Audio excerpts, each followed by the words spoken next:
in Niger. The ousted US leader, has urged the US and entire international community to help restore constitutional order after last week's coup. Following countless reports of an attempted coup d'etat in Niger, soldiers from the country's army take to the airwaves to confirm the takeover.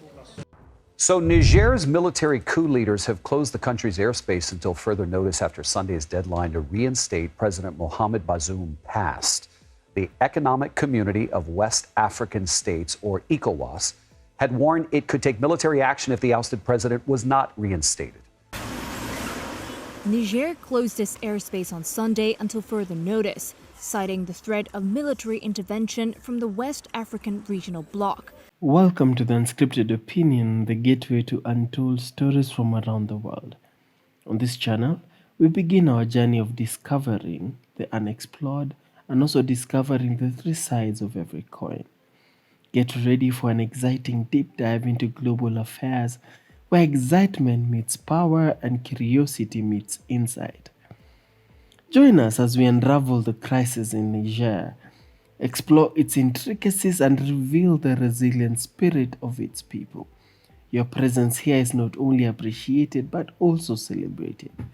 So let us embark on this enlightening adventure together. My name is Joseph Njao and welcome to the Unscripted Opinion.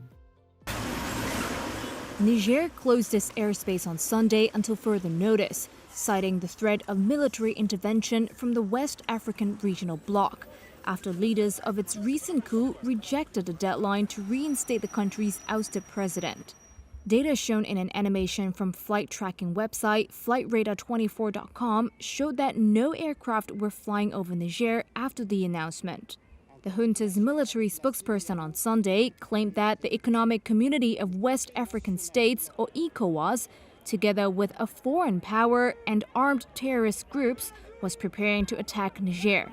Despite the disapproval of the people of Niger and of ECOWAS of any military intervention in Niger, the planning of this war has been carried out. Pre-deployment of forces to take part in this war have begun in 2 Central African countries. So, today we focus on the crisis in Niger, a multifaceted challenge that demands our attention. Going deeper, let us look at the reasons for this crisis. Factors such as food insecurity, conflict, and environmental degradation have converged, creating a complex web of challenges.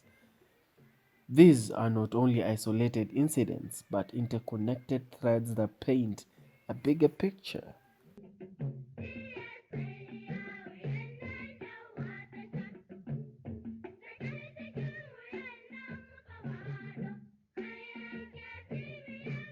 The recurrent droughts and unpredictable rainfall has caused food shortages, leaving millions of people undernourished.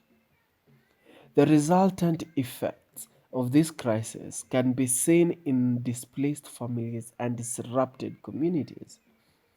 Conflict, which often spills over into neighboring countries, complicates matters even worse, disrupting stability and creating an environment conducive for unrest. Upon analysis, it is clear that these challenges are intertwined, one eating into the other. Environmental stresses, including desertification and land degradation, have contributed to Niger's vulnerability. These factors form the context in which the crisis unfolds. The soldiers say they've imposed a nationwide curfew and have shut the country's borders. Their statement comes after members of the Presidential Guard prevented President Mohamed Bazoum from leaving his residence, keeping him and his family captive. Niger's army had said it would intervene if those detaining the president did not back down. So Niger's military coup leaders have closed the country's airspace until further notice after Sunday's deadline to reinstate President Mohamed Bazoum passed. The Economic Community of West African States, or ECOWAS, had warned it could take military action if the ousted president was not reinstated. So, how did we get here? A brief overview of Niger's history reveals a country shaped by a combination of colonial heritage, geographical factors, and socio-economic struggles. Decades of colonial rule have had a lasting effect on infrastructure and resources. Geographical challenges such as being a landlocked country have hindered access to international markets, together with social economic disparities. These factors have prepared the groundwork for the crisis we are witnessing today. Thus, the crisis in Niger is not an isolated incident, but a culmination of interconnected challenges. Our journey through Niger's history shows how the complex interplay of factors has brought us to this point. As we continue to explore and deepen our understanding of the crisis and uncover stories worth hearing, let us flip through the layers of history to understand how Niger's colonial past has left an indelible mark on the country's current crisis. Imagine this. They say army leaders have liberated the country from Western powers, especially the former colonial ruler, France. Today, our country needs liberation. At the moment, some regions are facing terrorism in a large way, which prompted people to leave. Therefore, I appeal to all young people to join us. A time when foreign powers divided Africa, leaving a lasting mark on countries like Niger. The colonial era, with its borders redrawn and resources exploited, laid the foundation for the challenges we are witnessing today. Imagine you are a country rich in resources, but being deprived of its wealth by outsiders. Niger's colonial history has seeded inequality with limited investment in infrastructure and education. This legacy ripples through generation, perpetuating socio-economic disparities that amplify the impact of crises like food shortages and conflict. Fast forward to the present, and we see how the scars of colonialization last. Niger's isolation, a consequence of colonial borders, impeded trade and economic growth. This isolation, coupled with a legacy of exploitation, creates barriers to building resilience in the face of environmental and geopolitical challenges. So, as we explore Niger's crisis today, let us remember that the country's colonial past serves as a common thread in a tapestry of challenges. Understanding this history will give us a clearer picture of how the past has intertwined with the present, shaping the nation's trajectory and resilience. Despite the disapproval of the people of Niger and of ECOWAS of any military intervention in Niger, the planning of this war has been carried out. Pre-deployment of forces to take part in this war have begun in 2 Central African countries. He added any attempt to violate its national airspace will be met with, quote, an energetic and instantaneous response. Let us dive into a crucial aspect that has cast a shadow on Niger's present crisis: economic exploitation by former colonial powers and global superpowers.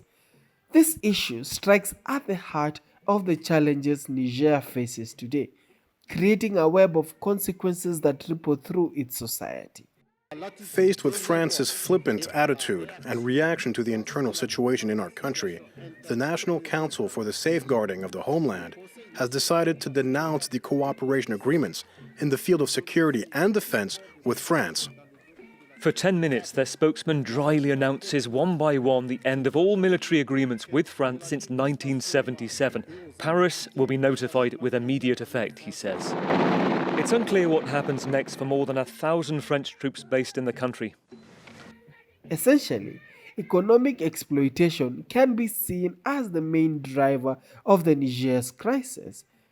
The colonial era saw the exploitation of precious resources, leaving a legacy of economic inequality. Today, global powers continue to exploit Niger's resources, often putting their own interests above the well-being of the Niger citizens. Obvious, multinational corporations profit from Niger's natural wealth, but a significant portion of the revenue bypasses local communities. This leaves Niger vulnerable to economic uncertainty, hindering investment in key sectors such as health, education, and infrastructure.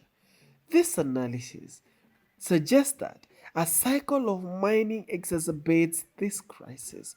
The lack of equitable resources allocation stifles socio-political or social-economic progress, perpetuating food insecurity and conflict. These corporations benefit from Niger's resources that often flow out of the country, limiting their ability to build resilience and, of course, address underlying problems. Economic exploitation, both historical and contemporary, has left an indelible mark on the crisis in Niger. Exploitation of resources that do not provide equitable benefit to local people will impede progress and prolong vulnerability. By understanding this root cause, we gain a better understanding of the complex picture of the challenges facing Niger and the urgent need for equitable and lasting solutions. Let us explore the psychological context that set the stage for the coup in Niger. The social and political situation in Niger is like a jigsaw puzzle with the missing pieces, creating an environment in which coups can find fertile ground.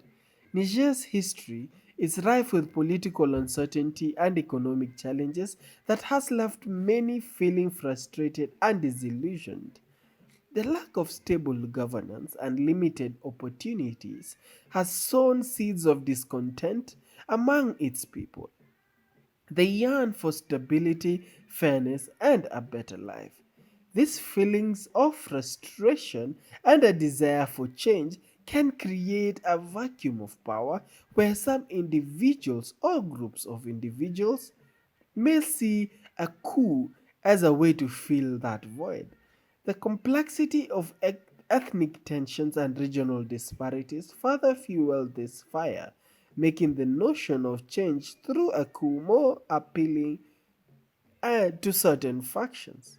So, in conclusion, the psychological backdrop of Niger, marked by frustration, longing for stability, and a perceived lack of progress, forms the very ground where coups can take root.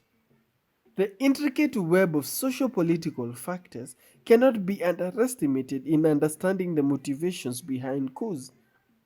It's like pieces of a puzzle that, when put together, provide insights into the psychology of the political upheaval in Niger.